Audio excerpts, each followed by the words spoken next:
console killers. PCs built with one purpose: murder consoles at their own game. Affordability. When you're buying parts used and looking for good deals on new sites, you can often get really cheap prices for PCs. Well, I'm gonna build a PC for under $500, and you can use my blueprint to build yourself a $500 gaming PC that matches the current gen consoles. You're gonna cook those kids in Fortnite. We're gonna have to choose our platform very wisely. I chose to go with the AM4 platform because it's got a lot of CPUs spanning a lot of years. Now, I chose to go with first gen Ryzen, the Ryzen 7 1700. It's an 8-core 16-thread processor. It's about equivalent to an i7 8700K. Another huge benefit of AM4 is that you'll get DDR4 as the RAM. Now, DDR4 is super cheap as DDR5 is out, and you can get a 16GB kit of DDR4 for only $28. 16 gigabytes is plenty for gaming, streaming, and multitasking. You can even have a few Discord tabs open. Discord really eats RAM. Before you comment and say that 16 gigs is too little, remember that this is a pure performance build, and 16 gigabytes is the least that you can go with without being bottlenecked for just gaming. To cool the CPU, you can just use any of the cheapest 120mm tower cooler. ID Cooling, Thermalright, Johnsbow, any of these brands work. These coolers are plenty for these chips.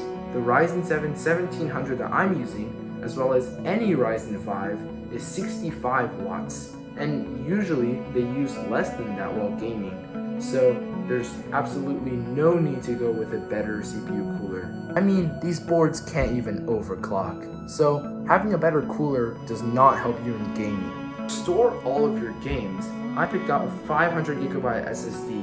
It's a SATA SSD, so it's slower than NVMe. This is all about affordability. It's way faster than a mechanical hard drive. I mean, down the line, you can upgrade your storage. This motherboard's got M.2 and plenty of SATA ports. Now, to get something like an Xbox or a PlayStation, we'll have to use something that's similar to a RX 6700 non-XT, because that's the GPU that's used in the PS5. Just like everyone on the internet says, AMD is the best value for money. So, in the end, I decided to go with the 6700's predecessor, the 5700 XT. Even though this is one generation older, this is the XT model, while the PS5 and the Xbox use the non-XT 6700. You gotta remember, this is on the RDNA 1 architecture. It's pretty good. Now, we have to choose something that'll house all these parts. We could go with a cardboard box or just no case, but that's ugly and that gets dusty real fast. There's a lot of options to look at in the market. It's gotta have good airflow, and it's gotta look somewhat decent without breaking the bank. I decided to go for a white build in everybody's favorite fish tank, the Apevia Prism.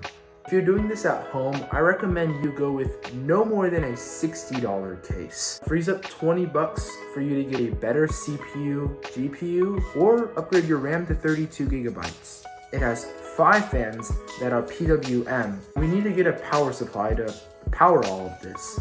We need something that's somewhat beefy because the 5700 XT is a flagship with an 8-pin and a 6-pin. I found this great deal on a Corsair CX750M. It's a tier C and it's an older unit, but it's still 750 watts and from a reputable brand, so I think it's fine for this build. Honestly, a 500 or 550 watt power supply would be enough for this build. Now, even though this is a white build, performance is the main goal. We've already dropped $80 on a nice case, and I will not be buying cable extensions for this build. I know it's ketchup and mustard cables, but I'll electric tape them to make them look black. Think of it like this: if we drop $20 on cable extensions, we'll have spent $100 on aesthetics. That's 20% of the budget. Understand that you may not get the exact same pricing as me, but you should be getting nearly the same prices that I paid. Enough yap, let's turn this PC on.